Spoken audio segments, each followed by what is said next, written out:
Hello guys, welcome back. আজকে আমরা আমরা অলরেডি বেসিক কিছু কমান্ড সম্পর্কে ধারণা নিয়েছি, লাইক কিভাবে ফোল্ডার ক্রিয়েট করতে হয়, ফাইল ক্রিয়েট করতে হয়। আজকে আমরা দেখব যে কিভাবে শেল স্ক্রিপ্ট প্রোগ্রাম নিয়ে কাজ করতে হয় বা শেল স্ক্রিপ্ট লিখতে হয়। ওকে, তাহলে আমরা দেখা যাক। ওকে, সো আমরা এখন স্টাডি ফোল্ডারে আছি, সেটা আমরা দেখতে পাচ্ছি এখানে। সো এখানে আমি একটা ফাইল ক্রিয়েট করি।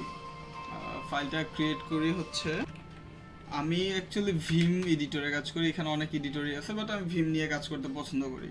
গেটডিট দিয়ে আপনারা বেসিক্যালি করতে পারেন খুব ইজিলি, ইউজার ফ্রেন্ডলি ভিম। সো দেখা যাক। আচ্ছা, প্রথম আমরা হ্যালো ওয়ার্ল্ড প্রিন্ট করার জন্য আমরা প্র্যাকটিস হিসেবে হ্যালো নামের একটা ফাইল ক্রিয়েট করি। হ্যালো ডট sh হচ্ছে আমাদের শেলের জন্য, শেলের এক্সটেনশন। সো আমরা sh ইউজ করব। তার আগে আমি একটা জাস্ট নর্মালি ফাইল ক্রিয়েট করে দেখাচ্ছি যে touch hello dot sh। So আমাদের এই নামের একটা ফাইল, এই ফোল্ডার ক্রিয়েট হয়েছে। আচ্ছা, তাহলে দেখি আমাদের আগেও কিছু ছিল। আচ্ছা, আমরা যে দেখতে পাচ্ছি আমাদের hello ডট sh নামের একটা ফাইল ক্রিয়েট হয়ে গেছে, শেল ফাইল। সো আমরা এখন এটা কিছু লিখি। আমি ভিম এডিটর ইউজ করব, ভিম hello ডট sh।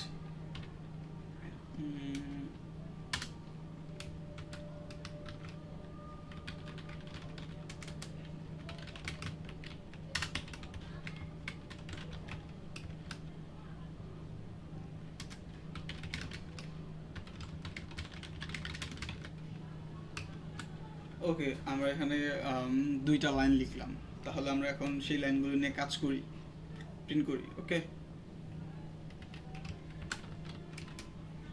এখন আমরা যদি সেই লাইনগুলোকে প্রিন্ট করতে চাই, ক্যাট hello ডট sh, আমরা আসলে এখানে কি কন্টেন্ট আছে আমরা সেই কন্টেন্টগুলো দেখতে পারবো। আমার এই ফাইলটাতে কি কি কন্টেন্ট অ্যাকচুয়ালি আছে। আর এখন যদি আমরা এখন আমরা যেহেতু এটা একটা প্রোগ্রাম, সো আমরা যদি এটার আউটপুট দেখতে চাই, সেই ক্ষেত্রে আমাদের এখানে কাজ করতে হবে যে hello ডট sh, এটা হচ্ছে আমাদের মানে ডট স্ল্যাশ দিয়ে আমাদের ফাইল নেম ডট এক্সটেনশন মানে sh দিতে হবে। তাহলে আমরা এখন কিন্তু আমাদের এখানে বলছি কি পারমিশন ডিনাইড। অ্যাকচুয়ালি আমাদের লিনাক্সে তিনটা পারমিশনের সিস্টেম থাকে। এটা হচ্ছে সবার জন্য, আর একটা হচ্ছে ওনার, আর একটা হচ্ছে আদার্স।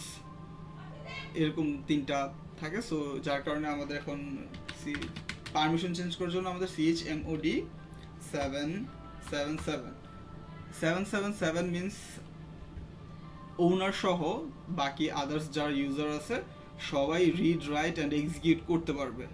এখন যদি আমি 755 ইউজ করতাম, সেক্ষেত্রে হচ্ছে শুধু আমার যে ওনার সে এটাকে রাইট করতে পারবে, রিড অ্যান্ড এক্সিকিউট করতে পারবে, আর আদার্স যারা আছে তারা শুধুমাত্র সেটাকে রিড অ্যান্ড এক্সিকিউট করতে পারবে, বাট রাইট করতে পারবে না। আমরা সুবিধার জন্য আমরা সবাইকে সব এক্সেস দিচ্ছি। অ্যান্ড তারপর file name hello dot sh। So আমাদের এখন এই ফাইলটাকে এক্সিকিউট বা সব পারমিশন দিয়ে কমপ্লিট। তাহলে এখন আমরা ফাইলটা রান করি আবার, hello ডট sh। সো আমার এখানে কি লেখা ছিল, এই যে ইকো দিয়ে আমরা কোনো একটা কিছু প্রিন্ট করব। ইকো দিয়ে আমরা যে একটা স্পেসিফিক বা কোনো একটা লাইন প্রিন্ট করব। সেক্ষেত্রে যে আমার ডিজায়ার আউটপুট আমাকে দেখাচ্ছে hello world please welcome me. So আমি আশা করি সবাই আমাকে ওয়েলকাম করছেন অলরেডি, তাই না? সো আপাতত আজকের জন্য এইটুকুই। আমি জাস্ট আজকে কিভাবে শেল স্ক্রিপ্ট করতে হয় সেটা জাস্ট দেখালাম। সো হ্যাভ ফান, অ্যান্ড যদি কোনো সমস্যা থাকে তাহলে কমেন্ট সেকশনে সমস্যার কথা বলবেন, আমি চেষ্টা করব যথাসম্ভব হেল্প করার জন্য। আর অবশ্যই সাবস্ক্রাইব করতে ভুলবেন না। আর আমি একদমই নতুন এখানে, সো আশা করছি ভালো লাগবে আপনাদের। আল্লাহ হাফিজ।